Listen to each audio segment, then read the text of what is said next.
네, 신명기 7장 1절에 하나님께서 이스라엘을 약속의 땅으로 인도하시고 이제 이스라엘보다 많고 힘이 센 일곱 족속을 쫓아내신다고 말씀하십니다. 2절에 보면 내 하나님 여호와께서 그들을 내게 넘겨 내게 치게 하신다라고 말씀하시죠. 이스라엘에게 약속의 땅을 주시는 것은 하나님의 주권적인 은혜입니다. 그러니까 하나님께서 그곳의 여러 민족들을 친히 쫓아내실 것입니다. 이 모든 일은 하나님께서 하시는 일이죠. 그러나 하나님께서는 이스라엘에게 그들을 넘겨서 이스라엘이 그들을 치게 하십니다. 여기서 친다는 말은 이제 때리고 죽인다 하는 의미입니다. 하나님께서는 우리에게 내가 너희에게 약속의 땅을 준다 하는 말씀과 또한 너희에게 그 땅을 정복해야 할 의무가 있다 하는 말씀을 동시에 주십니다. 하나님께서 은혜로 또 선물로 이 약속의 땅을 주셨다는 그 사실이 우리가 행해야 할 의무, 하나님의 명령을 없애는 것이 아니라는 것이죠. 그러니까 이게 이제 신약의 맥락에서도 마찬가지인데요. 우리는 신약 성경을 통해서 특히 이제 바울을 통해서 하나님께서 우리에게 베풀어 주신 그 구원이 은혜다 하는 것을, 그러니까 우리가 무엇을 했기 때문에 구원을 얻은 것이 아니라 하나님께서 자격 없는 자들에게 선물로 구원을 주셨다 하는 것을 계속 듣게 됩니다. 그러나 이제 1세기의 맥락에서는 이와 같은 엄청난 선물을 받았다는 것이 동시에 우리에게 영광스러운 책임과 의무가 있다는 것을 이야기했습니다. 그러나 우리는 이제 잘못 착각하곤 하죠. 하나님의 그 구원은 은혜로 주어진 것이고 우리의 공로가 아니고 하나님의 일이니까 우리는 아무것도 할 게 없구나. 나는 아무것도 안 해도 되는구나. 이렇게 많이 착각하곤 합니다.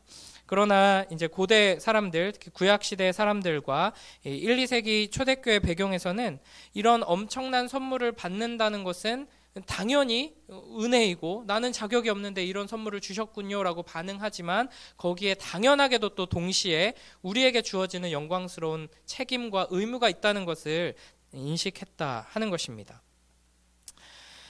무엇보다 하나님께서 이렇게 우리에게 베푸신 놀라운 은혜와 사랑에 대해 가르치시면서도 동시에 우리에게 명령하시고 우리에게 책임과 의무가 있다고 말씀하시는 것은 하나님께서는 우리를 입력하면 그대로 출력되는 로봇과 같은 존재로 부르신 것이 아니라는 것을 보여줍니다.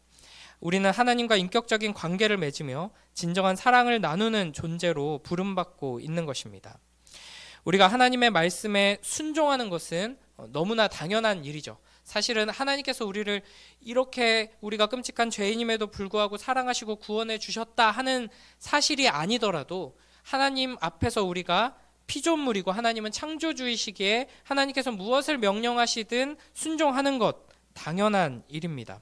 그럼에도 불구하고 하나님께서는 우리의 순종을 보시면서 기뻐하시고 그 순종을 높여 주십니다. 이것이 큰 은혜, 놀라운 은혜인 것이죠.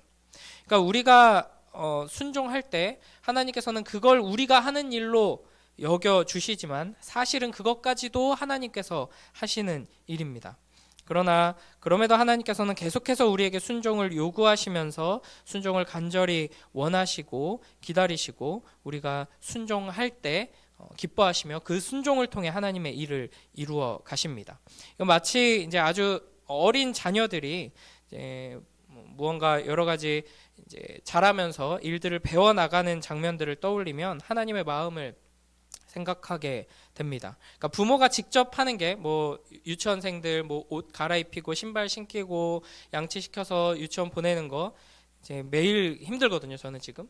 근데 그 부모가 그냥 다 해주는 게 훨씬 빠르고 속 편합니다. 그러나 기다려주고 이제 조금씩 도와주면서 잘했다 칭찬해주고 이렇게 하면서 스스로 하게 하죠. 사실은 부모가 더 힘들고 더 노력했지만 자녀가 마치 무언가를 한 것처럼 칭찬해주면서 기뻐합니다. 하나님께서 우리를 이런 마음으로 계속해서 기다려주시고 우리에게 순종할 기회를 열어주시면서 우리로 하여금 하나님과 사랑을 주고받는 그 자리까지 자라나도록 이끌고 가신다 하는 것이죠. 또 이제 2절에 보면 그때 너는 그들을 진멸할 것이라 그들과 어떤 언약도 하지 말 것이요 그들을 불쌍히 여기지도 말 것이며 라고 말씀하십니다.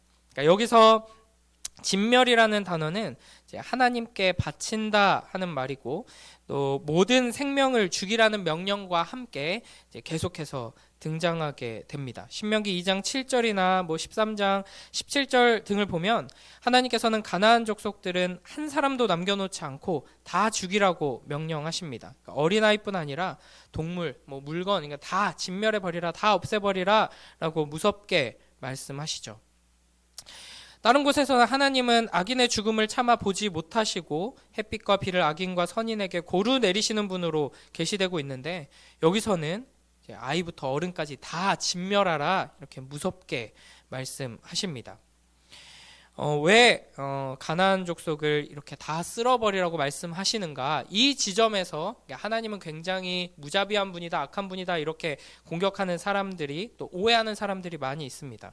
우리는 이 하나님의 진멸 명령을, 그러니까 하나님의 명령으로 이제 가나안 땅에 들어가서 이스라엘이 행해야 하는 전쟁은 진멸 전쟁인데 그 전쟁의 의미를 잘 알아야 합니다. 이것은 이스라엘을 위한 전쟁이 아니라 하나님을 위한 전쟁입니다. 하나님께서는 아브라함과 언약을 맺으시면서 창세기 15장에 이 땅을 당장 줄 수 없고 400년 후에 주겠다고 약속하시죠.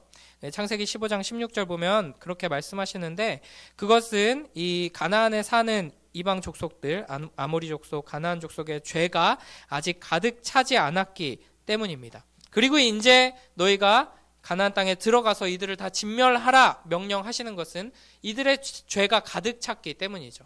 하나님께서는 기다리셨습니다. 인내하시고 참으셨습니다. 그러나 이제는 그 심판의 때가 온 것이죠. 그래서 이스라엘은 이제 이 땅에 들어가서 하나님의 심판을 실현하는 그 대리인으로 전쟁을 치르게 되는 것입니다. 그러니까 이 전쟁은 이스라엘을 위한 이스라엘의 전쟁이 아니라 하나님의 심판이 내려지는 하나님의 전쟁이다 하는 것이죠. 이 당시 가나안 문명은 이제 인류 역사 속에서 보아도 너무나도 끔찍한 타락의 모습을 보여주고 있었습니다. 그러니까 가증한 우상 숭배의 죄악이 아주 깊이 뿌리내리고 있었고, 특히 이제 가나안 종교의 특징이 성적으로 문란할 뿐 아니라 약자들을 아주 무자비하게 착취하고, 그리고 이제 그들의 신에게 제사 지낼 때 자주 행했던 일들이 어린 아기들을 제물로 바치는 것이었죠. 이런 끔찍한 문화가 이제 가득 차 있는 상태에서 하나님께서는 이제 이들을 온전히 심판하심으로써 이 땅에 하나님의 나라를 회복시키고 세우려고 하시는 것입니다. 그래서 이 가나안 족속의 불의한 때문에 하나님의 공의로운 심판이 이스라엘을 통해서 이제 내려지게 되는 것이죠. 반대로 나중에 이제 이스라엘이 하나님의 말씀에 계속 불순종하면서 우상 숭배하고 했을 때 하나님께서는 이방을 도구로 해서 이스라엘을 심판하기도 하십니다.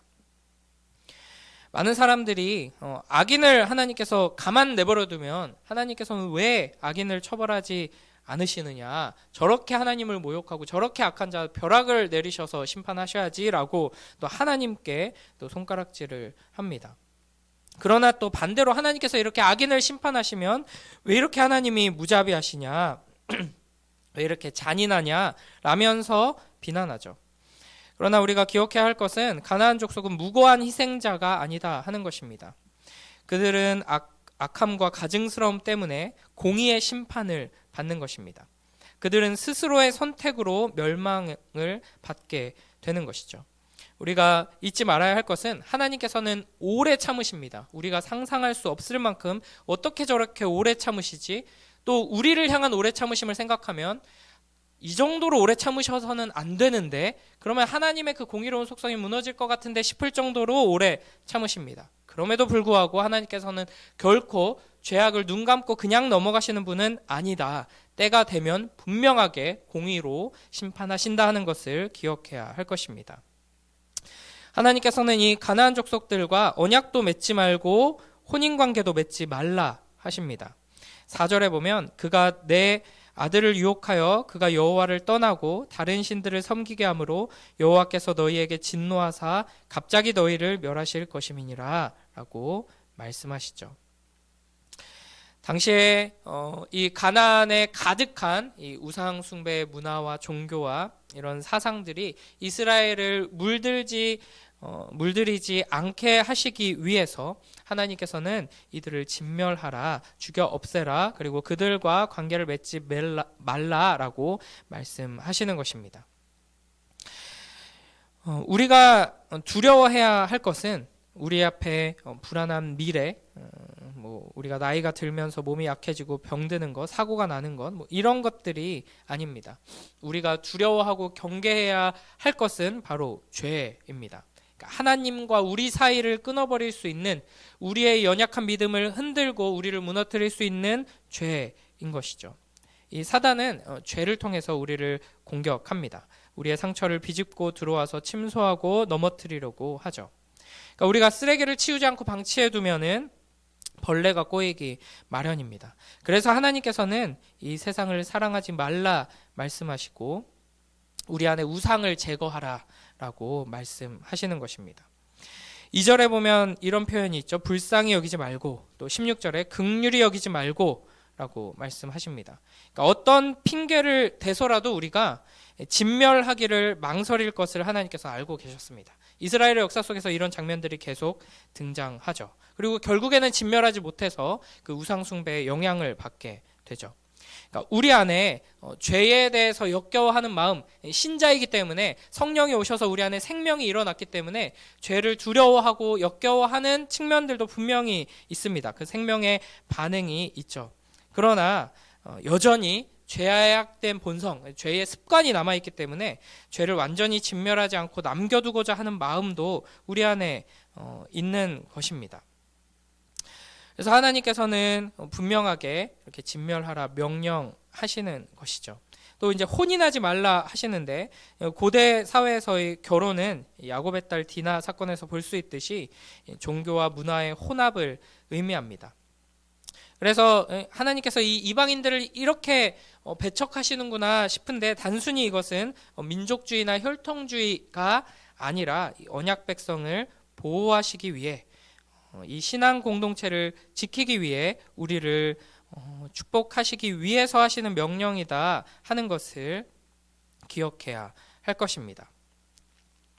그러니까 마치 이제 우리가 하나님께서 우리 안에 있는 모든 우상들과 약한 문화들을 끊어내고 진멸하라라고 말씀하실 때 우리가 망설이고 또 어떤 핑계를 대면서 합리화를 시키면서 완전히 진멸하지 못하는 이런 모습들은 어떻게 보면 우리를 납치해서 우리를 상하게 하고 착취하고 거의 초죽음에 이르게 한 악한 자들을 이제 우리의 부모가 우리를 건져내고 그 악한 자들을 이제 감옥에 보내면서 막 욕하고 있을 때 이제 자기를 납치한 자들에게 연민을 느끼는 걸 스톡홀름 증후군이라고 하잖아요. 우리 엄마 아빠는 왜 이렇게 폭력적이고 왜 이렇게 자비가 없고 사랑이 없는가라고 하면서 부모를 막 밀치고 자기를 납치하고 때렸던 자를 긍휼히 여기는 것과 같은 아주 이상하고 역겨운 모습이라 할 수 있습니다. 물론 하나님께서 가나안과 어떤 언약도 맺지 말고 혼인하지 말고 그들이 섬겼던 우상들을 모두 깨트리고 다 죽여라 라고 하시는 의미가 우리가 이 세상 사람들과 그 어떤 관계도 맺지 말고 단절되어야 한다라는 말씀은 아닐 것입니다. 우리가 그렇게 살 수 없고 그렇게 살아서는 안 되죠. 이 말씀은 그들과 물리적인 관계를 맺지 말고 한 공간에 있지 말라는 것이 아니라 그들의 삶의 방식과 가치관을 결코 따라서는 안 된다는 무서운 경고의 말씀인 것입니다. 이제 7절, 8절 말씀을 보면요. 7절에 이렇게 말씀하시죠. 하나님의 여호와께서 너희를 기뻐하시고 너희를 택하심은 너희가 다른 민족보다 수요가 많기 때문이 아니니라. 너희는 오히려 모든 민족 중에 가장 적으니라. 그리고 8절에서는 여호와께서 다만 너희를 사랑하심으로 말미암아 또는 너희의 조상들에게 하신 맹세를 지키려 하심으로 말미암아 자기의 권능의 손으로 너희를 인도하여 내시되라고 말씀하십니다. 그러니까 하나님의 이 택하심은 인간의 어떠함에 근거하는 것이 아니라 사랑하셔서, 우리가 사랑스럽기 때문이 아니라 하나님이 사랑이시기 때문에 하나님께서 사랑하겠다고 작정하시고 우리에게 약속하셨기 때문에 우리가 그 사랑을 받았고 구원의 은혜를 얻었고 지금 그 사랑을 받고 있다 하는 것을 다시 한번 말씀하시면서 이어서 9절부터 11절에 그러므로 계명을 지켜라 명령과 규례와 법도를 지켜 행하라 라고 말씀하십니다. 그러니까 민수기가 계속 이런 말씀이 반복되고 또 반복되고 있죠. 하나님이 너희를 사랑하셔서 택하셨다. 너희가 잘난 거 하나 없지만 하나님이 사랑하셔서 택하셨으니 하나님의 말씀대로 순종하면 너희는 사랑받고 복받는다. 그러나 하나님을 떠나고 너희가 거부하면 너희는 진노와 저주 아래 거하게 될 것이다. 이 말씀을 또 한 번 반복해 주십니다. 9절에서는 이렇게 말씀하시죠. 그런즉 너는 알라 오직 내 하나님 여호와는 하나님이시요 신실하신 하나님이시라. 그를 사랑하고 그의 계명을 지키는 자에게는 천대까지 그의 언약을 이행하시며 인애를 베푸시되 아멘. 그러나 문제는 우리가 그 계명을 온전히 지킬 수 없다 하는 것이죠. 하나님의 명령과 규례와 법도를 완전히 지켜 행하는 사람이 결코 없습니다. 그러므로 우리는 예수 그리스도를 믿고 의지하여 나아가야 할 것입니다. 예수 그리스도의 이름으로 하나님께 나아가는 우리들을 하나님께서는 예수 그리스도를 통해서 보십니다. 우리의 불순종이 아니라 예수 그리스도의 순종을 통해 우리를 보시고 우리의 불의함이 아니라 예수 그리스도의 의로움을 통해 우리를 보십니다.